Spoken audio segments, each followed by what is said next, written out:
bacteria. So next, dito naman tayo sa monitoring procedures. How, what, when, who, and how.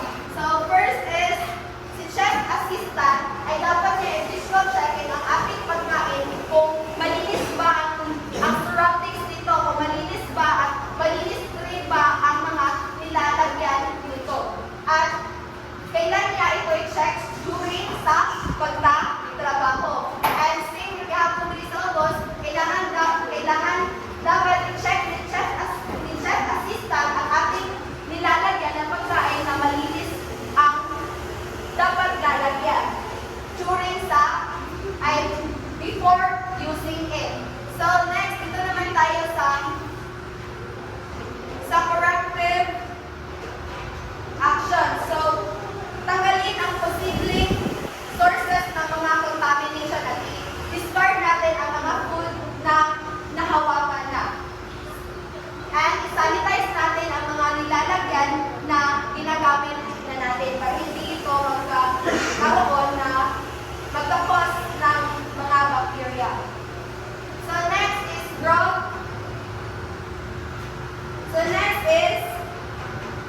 of food poisoning bacteria and formation of toxins. Pagdami ng mga bacteria at paggawa ng mga lason habang pinapalamig natin ating mga pagkain. So, containers less than 5 cm 2 inches, dapat ang ating containers, ang nilalagay ng ating pagkain hindi aabot sa 5 cm 2 inches high para mabilis na lumalamig ang ating mga pagkain. And then, dito naman tayo sa monitoring procedures. So, si chef assistant ay dapat niya talaga i-visual check ang nilalagyan ng pagkain kung naba ito sa mababa ng 5 cm inches high para mas madaling lumalamig ang ating mga pagkain. So, kailan niya ito check? Before using it. So, next is control limits. Ikaduha, cool to 4 degrees Celsius or below in 6 hours.